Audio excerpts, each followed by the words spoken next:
Welcome into episode number 92 of the Lucas and Lucas podcast alongside Lucas Frankel. As always, I'm Mike Lucas. Frank, I see you're wearing a Nets jersey, and that's where we're starting today. The Brooklyn Nets lost in double overtime to the Cleveland Cavaliers yesterday, 147-135. It was the debut of the Big Three featuring Kevin Durant, James Harden, and Kyrie Irving. Welcome back, Kyrie. We're glad to see you again. It's been a long time. Frank, you said you have a hot take and a hot reaction to last night's loss, so the floor is all yours, my friend. Let me just start off by saying that despite it wouldn't have mattered who the Nets threw out there. They could have had LeBron, Giannis, Kawhi. Colin Sexton was just not going to lose that game. The performance that he put on in overtime into double overtime, I mean, he just didn't miss. He didn't miss a single shot. Everything he put up went in, and there was just nothing the Nets could have done. In the grand scheme of things, though, before one last thing about Sexton, that's just one of those games where you just tip your cap. You just got to tip your cap and be like, all right, touche, you just played out of your freaking mind, and I expect the Nets to win by double digits on Friday when they play again. That's just the beauty of this NBA season. These back-to-back games against the same team. It's unlike anything we've ever seen in the league. It's kind of like baseball, but in the big picture, though, it was weird. It's like, you never know who's going to bring up the ball. You always have to think to yourself in this crunch time situation. Oh, are they going to give it to Durant here? Or is they going to give it to Kyrie here? What about where does Harden fit into all of this? And Harden was like really quiet in like the first and second quarter. I believe he had like 2 points at halftime. It was really, really, really weird to get like a feel for what they're trying to do. And it's one of those things where it's not going to happen overnight. Like to just expect these guys to go in there in that first game and to everything to just click like perfectly was not necessarily something that was realistic at all. The biggest thing this team needs to improve, though, is defense. They can't stop a nosebleed. You see Jared Allen, Larry Nance, those guys are just Andre Drummond. We're just having complete field days against the Nets. And as of now, I have no idea where these stops are coming from. They could score with anybody, but when you need to stop and you have to shut somebody down, there's just no one on that roster that I feel like, yes, we put him on that guy, and that guy's not a problem because they just can't stop anybody, and it's going to be a recurring issue until they get a trade for a guy like PJ Tucker or someone who can come in there and make a freaking stop because they can't make any stops. Yeah, I'll agree with a couple of things. First off, just credit to Sexton last night, who was one of those Nets pick swaps that Boston traded. So Sexton, in theory, could have and should have been a net, but that's besides the point. He was on fire last night, and you see around the league, one guy catches fire, you can single-handedly win a game, and that's what he did last night. I wouldn't look too far into it. As far as what the Nets are right now, they're an elite offensive team and a horrendous defensive team. And they don't have the personnel at the moment to change that. They don't. DeAndre Jordan's a liability on defense. Teams attack him time after time after time, and there's really nothing the Nets can do. Jeff Green is their small ball five, and he's not Draymond Green. He's Jeff Green. It doesn't work like that. Their best defender is Kevin Durant, and he's one of the more versatile defensive players the league has ever seen, and he was really, really good defensively the last couple of years in Golden State. That buy-in as a team isn't there yet for him to flourish as the help defender because he has 7'4" arms and can guard 1 through 5.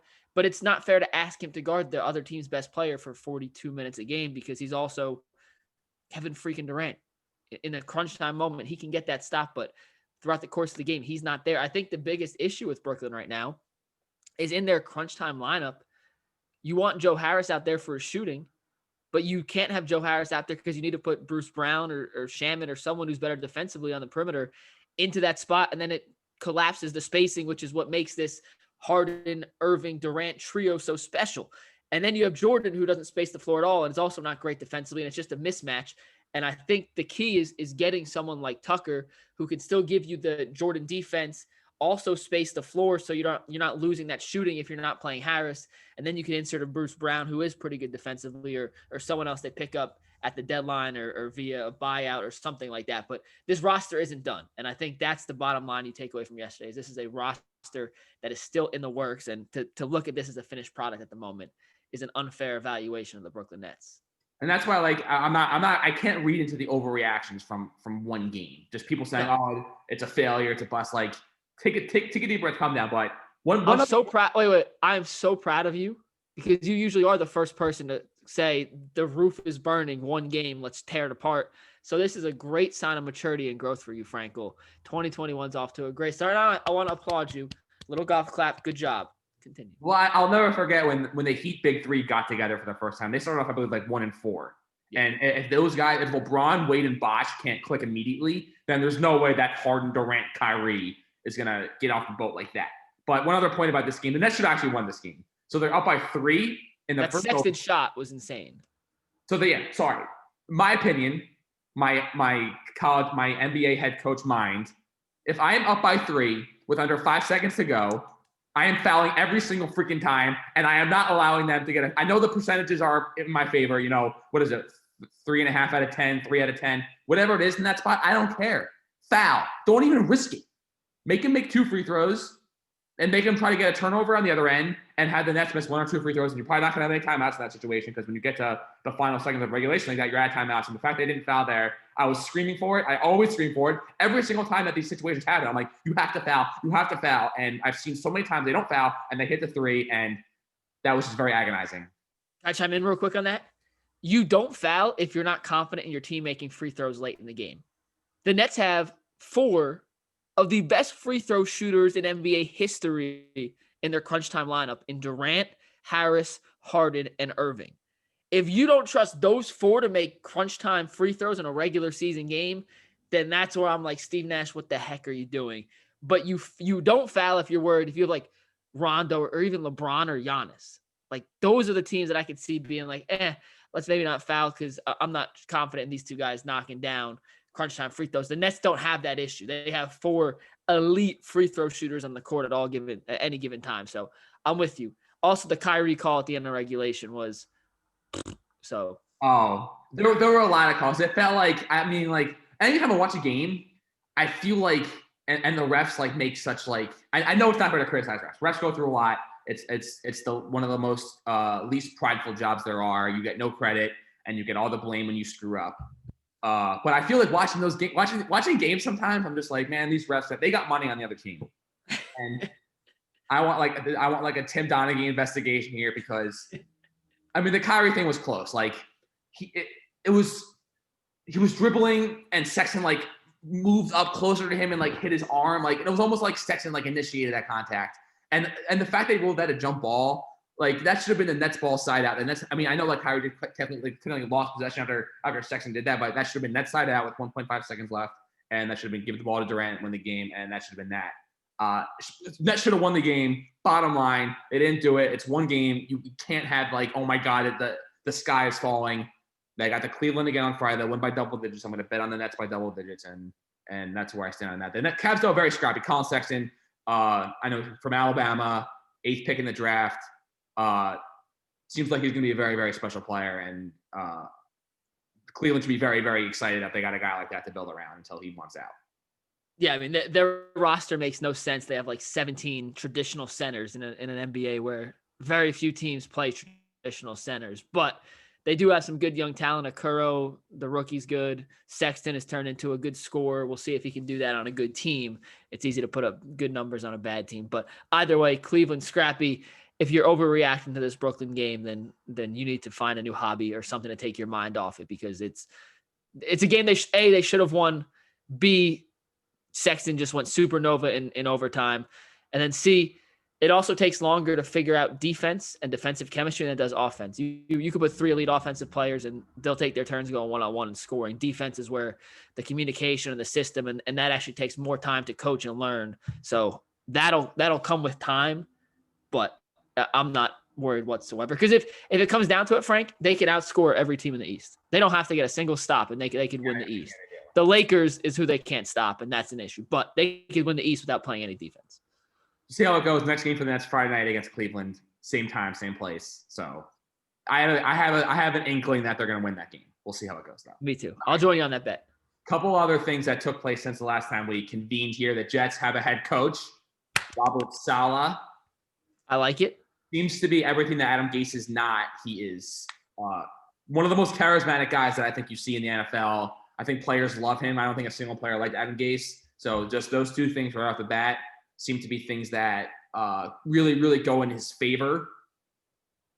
He's a defensive guy. Adam Gase was off. Like literally, they're polar opposites. You couldn't find a more opposite candidate to be a head coach than Robert Saleh and Adam Gase. And the Jets went completely 180 from what their last head coach was. Everyone seems to like him. Richard Sherman's been raving about him. Kyle Shanahan's like he's the greatest assistant coach I've ever had. He didn't say those words exactly, but something along those lines. There hasn't been a single bad word about this hire. But in the grand scheme of things, like you don't win these hires in January or after your season's over. You win them when you actually win games. So at the end of the day, the Johnson family's still in the team, and as long as that dysfunction is there, my hopes and dreams are pretty low in terms of what this franchise could achieve. Now, if they were to get a guy like Deshaun Watson, which is very weird, the back and forth about Deshaun Watson here in these last couple of weeks has been very. It's so hard to get a read on what he's thinking and what the Texans are thinking. My gut says he stays because I think they're going to hire Eric Bieniemy, and that's the guy Deshaun Watson wants. And if they hire the head coach that Watson wants, then I feel like he's just going to stay there. And this speculation about him going to Miami, him going to the Jets is just going to die once they hire Eric Bieniemy as their head coach.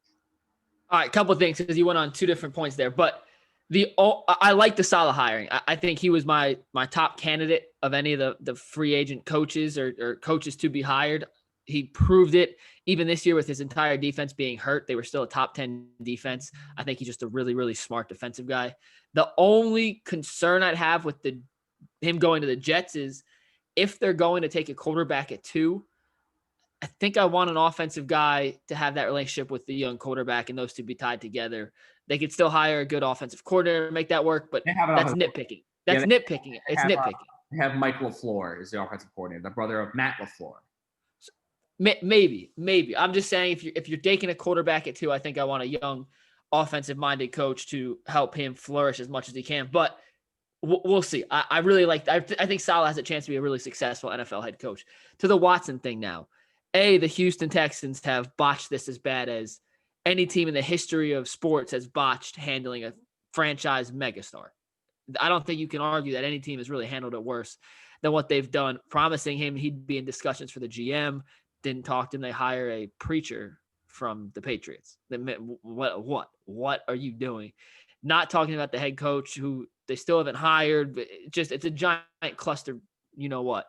I think he probably ends up getting traded. I think Bieniemy is the only saving grace that they could even possibly dangle in front of him to keep him there. But if I'm Houston and I got a pissed off Watson, I'd much rather have Darnold the second overall pick and next year's first than Watson. I'd rather have Tua 3-17 and next year. Like, I don't know what the exact package is, but if Watson is unhappy and he's reason to be unhappy is very valid. They traded Hopkins, Bill O'Brien was a joke, yada, yada. I'd much rather get that haul back because I don't think you can get a better haul than a young quarterback in Tua or Darnold and then 2 first-round picks that are elite picks in this draft. But the thing we can't overlook here, this is about what Deshaun Watson wants. He has a no trade clause, so he can dictate who and where he wants to play, at least generally, because obviously, like, the team that he gets traded to has to have something that attracts the Houston Texans. And I was listening to Cowher just before, and the point he made was that since Deshaun Watson entered the NFL, the Jets had the worst record in the entire league. Worse than the Lions, worse than, every other bottom feeder team in the league. The Jets, the worst team in the NFL since Deshaun Watson entered the league. So, like, what aside from Robert Saleh, who is a great hire, like, what is motivating Deshaun Watson to think that playing for the Johnson family will be any different than playing for, I believe, the McNair family, I believe, is who owns the Texans. Like, but maybe Miami's the move then. Right. And but the thing is, like, if you're the Texans, like, are you sold that, like, you're gonna trade like Tua? You want Tua with, like, without that supporting cast is like he's like a lost puppy in the woods. Like, what if you get Tua 3 and next year's first? You take Zach Fields or Zach Wilson or Justin Fields at 3. And trade Tua for a second-round pick, and then it turns into 2 firsts and a second. I'm just saying that's, in my mind, that's a better option than a pissed off, angry at me Deshaun Watson. So if you had to say right now, how does this end for Deshaun Watson this offseason? What is your prediction? I don't think he plays another down in Houston. And where does he play? Miami.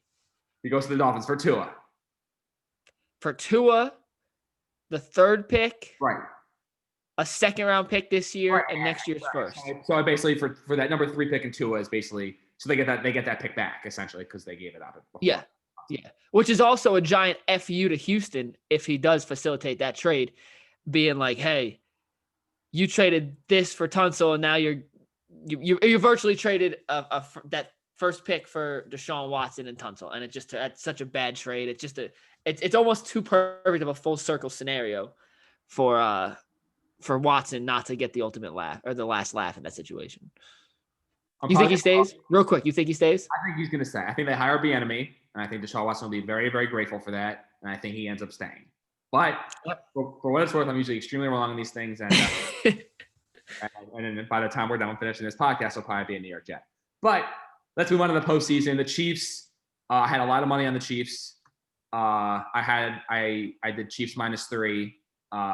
It wasn't a teaser or anything. I just knew that the Chiefs just don't win games by 10 points. You can't trust them to cover those numbers. So I just did Chiefs -3. And for me, it was in my mind, it was free money. But when Mahomes went out early in the third quarter, my heart stopped. Do you have money line? No. What I did an alternate spread, Chiefs -3. Okay. And obviously, you're feeling great up 19-3 at halftime, and the ball goes out of bounds. You think there's no way they're going to lose, and then Mahomes goes down, and then my heart stopped, and then you just need like one field goal from Chad Henne, and obviously at the end, the 3rd and 14 play, I thought he had the first down, but then that 4th down call, that 4th and inches play, that's one of the most brilliant calls I've seen in my time watching the NFL because the Browns defense. They thought there was no way they're snapping the ball. The Chiefs didn't even try a hard count. And then to snap the ball at 6 seconds and not even bring it all the way down, there's no way the Browns were ready for that.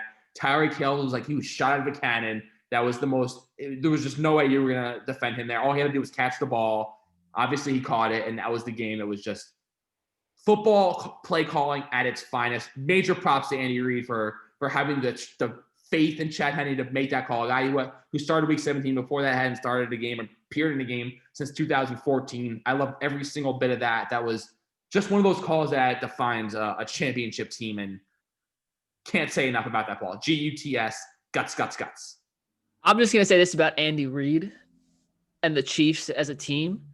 When you have Patrick Mahomes in his prime, I think you have to do everything in your power, even if he's knocked out of the game, to try and win each game, especially in the playoffs.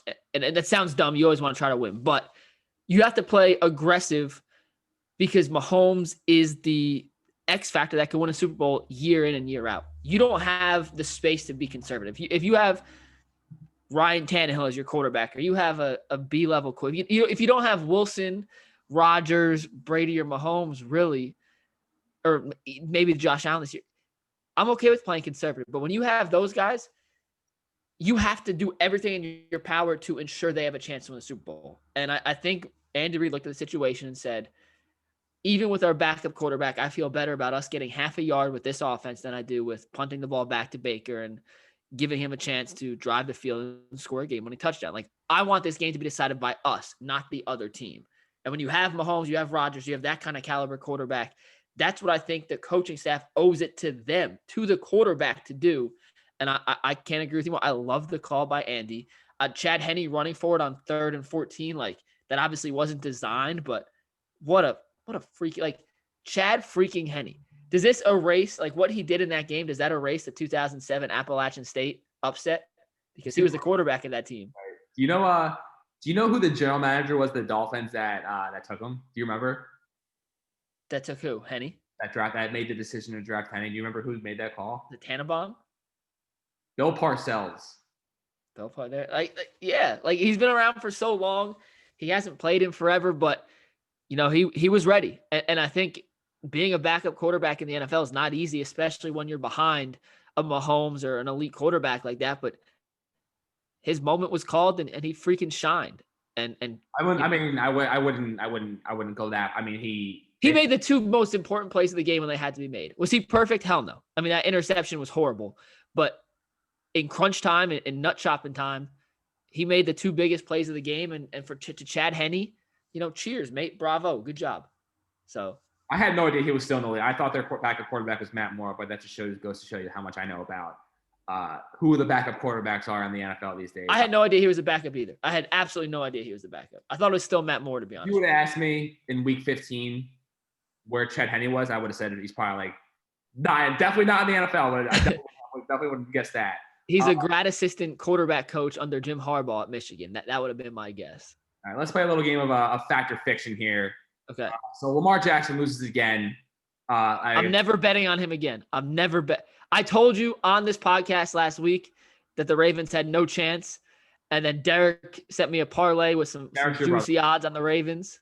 My brother Derek sent me a Ravens Bucks parlay plus 450. Just money line? Straight money line, yeah, plus 450 Ravens Bucks. So I jumped on it and I was like, you know what, Lamar Jackson can do this. And I knew he couldn't. I knew he couldn't, but I still bet on it and we lost because he stinks. And ask your first fact or fiction question. The answer is fiction. Lamar Jackson will never win a Super Bowl in the NFL as a starting quarterback. Oh, that's a fact. He will not win a Super Bowl as a starting quarterback. He cannot throw the ball when it's time. What I just said about Chad Henne, he made the two biggest plays when it mattered most. Lamar Jackson, throughout his NFL career, especially in big games, has not made the big play when it matters most. Look at even in the win over Tennessee, he didn't do diddly squat with his arm. He ran and had 100+ rushing yards, but he only threw for 150 yards. The offense is stale. Teams, after last year having no idea what to do to stop it, they kind of figured out what they can do to at least contain Lamar Jackson. It's not his fault that his receivers suck. It's not his fault that his offensive line isn't as good as it was last year, but it is his fault that he's not great at passing the football. He's just not a great throwing quarterback at this stage of his career. And can that change? Maybe. But he's 24. He's third year in the league. He's been a quarterback his whole life. He's just not a great thrower of the football. And that's probably the most important skill to have when you're a quarterback in the NFL. Is he a great player? Yes. Is he a Super Bowl caliber quarterback? No. To be fair, the one defense for Lamar as of now is, aside from Mark Andrews, their weapons in just the passing game are just, they're subpar at best. I mean, Hollywood Brown's is like I guess he's a nice player. He's got some nice speed, but like he's not a guy that, 3rd and 8, like, that if you go to Hollywood Brown, you're getting that first down. They just don't have that go-to guy that when push comes to shove and you need to make a play, they just don't have that guy right now. So let's see if they get a true elite number one guy, what that would do for Lamar. But he didn't throw a single touchdown in these playoffs. Just one of those things where you just feel like he just will never get over the hump, and that's. Listen, the offense had its best quarter when he was out. And I'm not saying that's all on him. Buffalo started playing a little more prevent defense, but that was their best offensive quarter of the game was when Lamar was out and the backup was in. I'm just saying. I had Baltimore plus 8.5 in the tee, so I was just hoping and praying that they got into the end zone in that last gasp. All right, next up on our list here, Phillip Rivers, just retired from the NFL. Is he a Hall of Famer in your mind? No, but he'll get in. Yeah, that's exactly how I feel. It's crazy though. He's got like better. I know obviously the biggest knock for me against Phil Rivers is the fact that he never made the Super Bowl. Only has one conference title game appearance, and that was 14 years ago. I know he did it with after tearing his ACL meniscus like the week before. Props to him. Being able to go fight through that is not something that a lot of guys in this league would have done. Major props to him for that. I know he's 5th on the all-time touchdowns list, 5th on the all-time passing yards list, and those alone will get you into the Hall of Fame. But as we know, Hall of Fames it's pretty much like a revolving door. Whoever wants to go in can go in, and Phil Rivers he'll be immortalized as a Hall of Famer. But when I look back on like great quarterbacks during his tenure in the NFL, I mean, he's lucky to crack the top 10. That's kind of how I feel. He had a very long, successful career. He's a really, really, really good quarterback, and one of the best statistical quarterbacks we've ever seen. But at any point in his career, was he a top 3 quarterback in the league? Like at any point in his career? Absolutely. And I know you can make the same argument about Roethlisberger and Eli, but those two proved for stretches they were the best quarterback in the league. both of their Super Bowl runs, especially Eli's and Roethlisberger's second one, they were elite quarterbacks. But he played in an era with Tom Brady, Peyton Manning, Aaron Rodgers, Mahomes. It's like he just never was one of the 3 or 4 best. And it's not the hall of really good. It's the hall of greats, the best. And he was never one of the best at his position. So he's good. I love listening to the clips, the NFL Mike clips. They were tweeting out yesterday of him talking smack without curse. Like, that's awesome. He was really, really good. You had a chance to win with him as your quarterback, but I don't think should be immortalized with the greats. And it's not the last thing.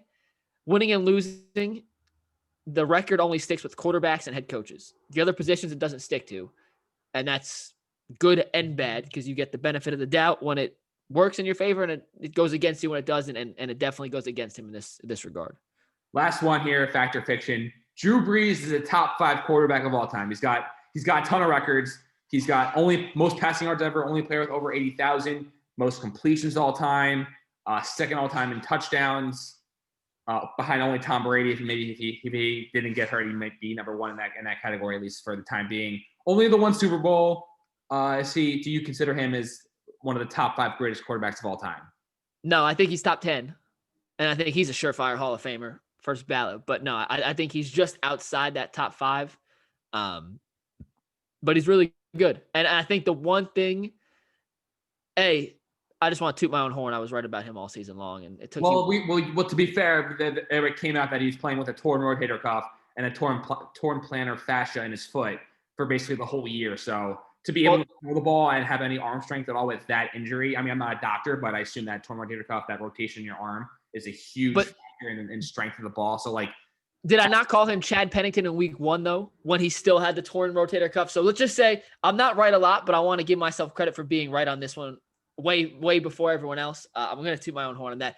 But 2, he had a 14-year career with Sean Payton in New Orleans and some really, really, really good teams, and they only won 1 Super Bowl. And I think it's not a knock on him because they got robbed out of a couple chances. But when you have an elite coach and elite quarterback together for that long with that many opportunities in the postseason to only have 1 Super Bowl, I think in a few years, New Orleans fans will look back at themselves and be like, how did we only win 1? You only need 1.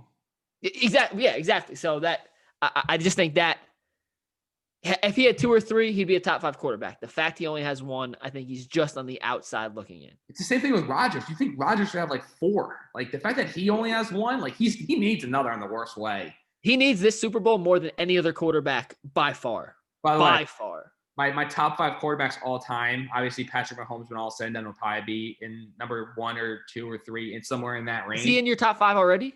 No. Mahomes. No, not yet. Okay, he will be, but yeah, he can't be in it yet. Yeah. Right. So I have, and this is just like me spitballing and like, yep. In terms of like, when I look at quarterbacks, like if I had this guy on my team, how great would I feel?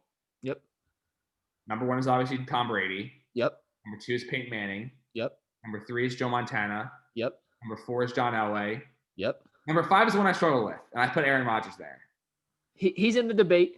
I don't know. I don't agree with the top 4 in order per se, but those 4 I think are definitely in there. And then I think you could go Marino. But Marino, the no Super Bowls for Marino is like that eliminates him from being in my top. No. I'm saying in that conversation, I think for 5 you have Rodgers, Marino, Breeze is in that conversation for sure. Steve Young could be in that conversation. If you want to go way back, and I don't think he would be here, but Johnny Unitas in theory could be in that conversation. And those 5 off the top of my head are somehow someone in that group is number 5. All right, let's look ahead to the games this weekend. Let's start with in the AFC, Chiefs 3-point favorites against the Bills. I love how when all the people were like, Patrick Mahomes is playing. He's definitely going to play. Like, this isn't something that Patrick Mahomes just can decide he wants to play. This is something that comes from above him, and this is something that no one in any position, not a doctor, can sit there and be like, yes, he is definitely going to play because he needs the clearance from somebody way higher up. However, I do think he will play. I feel like everyone's on the Bills in this game, and for that reason, I love the Chiefs. Yeah, I love the Chiefs too. I'd be shocked if Mahomes doesn't play, and if he doesn't play, obviously, I think the Bills will win. But We saw early in the game against Cleveland. When Mahomes is in, this offense is. Hang on. No. Because they've been doing that all year. During this whole end of season run, they were up like multiple scores on every team they played, and they had to barely hold on at the end. So this whole like notion of Mahomes being like that's not that. But listen. Here's what I'm saying. That first drive of the game, the very first drive of the game, but no, march down the field. When Kansas City wants to, they're unstoppable. Now, I think they do have a legitimate issue of staying locked in and focused for 60 minutes. I have serious concerns about that. But when they needed plays before Mahomes got hurt, they made it every freak. That first drive was methodical. Cleveland had nothing to do. They come back, they get down, they get in the red zone, they try to get a little too cute, they kick a field goal. But next thing you know, it's 9-0 in a blink of an eye, or 9-3 in a blink of an eye before. And then they go down, and how they score the second touchdown, it was Kelsey leaping into the end zone. Like, it was, say what you want about Buffalo coming back in, not Buffalo, Cleveland getting back. It was 19-3. And granted, they fumbled out of the end zone. That's a wonky, bad call. And there's no good fix for it. But they were still up 19-3 before Cleveland had to make it come back against their second string quarterback. So, like, the game wasn't close when Mahomes was in there. I don't mind that call. I mean, there are calls in the NFL, like, spot foul for pass interference is probably one that could be described as like a worse call. Like you're tucking that ball 80 yards and like there's a little shove or whatever, a little extending of the arm, and you get an 80-yard penalty. Like that's something that's probably not as fair. I don't mind the ball going. Like that's the rule. Like you want to get greedy and like stretch the ball like that. That's on you for being taking those risky chances and putting yourself in that position where you get hit and you're not necessarily holding the firm grasp of the ball. That's your fault. Can I tell you why I disagree? No. And Frank, hold on. I lost you. Oh, there. Okay, we're back. I had a Adobe update pop up on my screen. If you fumble the ball forward, it goes back to where the ball was fumbled. So my issue is, how come if it goes to the end zone, it doesn't just go back to where it was fumbled? You can't advance a football on a fumble unless it goes to the end zone. So I think if they fumble, it should go back. Or if it goes out of the end zone, I don't like the change of possession. I wish it would be a touchback for the offensive team and put them back on the 20-yard line and make them go from the 20. So it's not a perfect fix. I don't have a perfect fix, but all right, let's go on. Next game. We both like the Chiefs here, right? We both like the Chiefs. I'm gonna take the Chiefs here. But I like the fact that you have to that it's such a turn of events. I love that. And the Austin Seferian-Jenkins one, the only other comparison I could think of. Seferian-Jenkins actually had the ball. And the reason why I was so pissed off about that call when it happened was he had possession of the ball, and the refs just missed it, and they said that he didn't have possession and gave the ball to the Patriots. And that's why I was so angry about that call. But either way, that's over with. In the NFC, Packers 3.5 against the Buccaneers. The Packers, to me, are the better team, and I can't go against Rodgers here, but I take the Packers. This is where I stand. I actually love the fact they played already this season and Tampa Bay smoked them. I actually think that really helps Green Bay's cause here because Tampa Bay came out. They showed them what they wanted to do. They executed to perfection. And now LaFleur and Rodgers and Green Bay as a blueprint of, hey, this is what they did last time. We have to be ready for it in case it comes again. And no one else outside of Tampa Bay has been able to slow down Green Bay's offense like they did. So now the blueprint is out. They can make their adjustments to the blueprint. And I don't trust 40. I mean, I never want to say I don't trust Tom Brady, but it's going to be cold in Lambeau. And he moved to Florida. And as someone who moved from the Northeast to the South, you get really used to that warm weather quick. And like what you used to not be cold to me is now freezing to me. So I know it's football and the sidelines are heated, but I do believe there's something to be said about Tom Brady having to play in very cold conditions at Lambeau this week, and him maybe not being at his A game because he wasn't at his A game last week against against New Orleans, even inside a dome, and he wasn't great against Washington in the first round of the playoffs. So I like Green Bay, and 3.5 points seems like a pretty juicy Packers bet there. Yeah, for what it's worth, like I said, I'm usually wrong with these things. I last week. Rodgers just needs this. He needs this for his legacy. Greater than this, and I think he's the hungrier player. He's the better player right now. Aaron Rodgers is, and that's why I think the Packers are going to win this game. It may end up being a 3-point game, and they may not end up covering. But Give me Aaron Rodgers. Last thing, Blue Jays in baseball, add George Springer to go along with Bo Bichette, Kevin Biggio, Vlad Guerrero Jr. They're a freaking juggernaut. I'm terrified of them. They're going to win the World Series within the next 3 years, I would say. And the Yankees, the fact that they have to just leave it the status quo because of freaking Giancarlo Stanton just agitates the crap out of me. And it's very, very frustrating on the Blue Jays that just Bo Bichette might win MVP. And do the Blue Jays have enough pitching to win the World Series? Not right now. But they have the resources to make it happen. And if they get Trevor Bauer, it's over. Yeah, I don't care if him and Cole have beef. I still want the Yankees to sign Bauer. But with the financial losses, the Yankees are they're not budging. They can't go over that luxury tax number, and they're sort of stuck here. They really have no other pieces to move. It's very, very frustrating, and that's where things stand in the baseball world. Buy all the Blue Jay stock you can right now because they're the future of this league. And what's even crazier is that they're not even going to be playing games in Toronto. They're going to have to play at their minor league site because they're not going to allow them to play north of the border in a different country because Canada is very strict with the protocols. And the fact that guys even want to play there during this time is just, you realize that you're not going to be able to buy a place and stay there because of what's happening in the world. But either way, very frustrating times in baseball. Yankees, as everyone much thinks they're going to win, man, the status quo is just not going to cut it. And I'm very pessimistic about right now about where things stand with this team. Hey, they kept LeMahieu, and that's at least that's what they needed to do, and I'm glad they did that. Outside of that, the rumors of trading for Luis Castillo and giving up Glaber, absolutely not in a million years. Luis Castillo can kiss my butt if Cincinnati thinks they're gonna get Glaber out of us for that. So yeah, it's not ideal. I still think the Yankees are really good this year, and I don't think Toronto has the pitching to win the World Series this year. So the Yankees may be one move away from being that top dog in the AL, but I think you definitely have to watch your back because Toronto, with that young talent, Springer, who Springer's really, really, really freaking good, man. Especially in the playoffs, he's even better. So that's a dangerous quadruplet of bats in Blue Jays lineup. All right, that'll do it for this episode of the Lucas Podcast. You want to find us, me at Lucas Frankel, him at Tags Lucas. See y'all next week. Go Chiefs, go Packers. Let's make some money.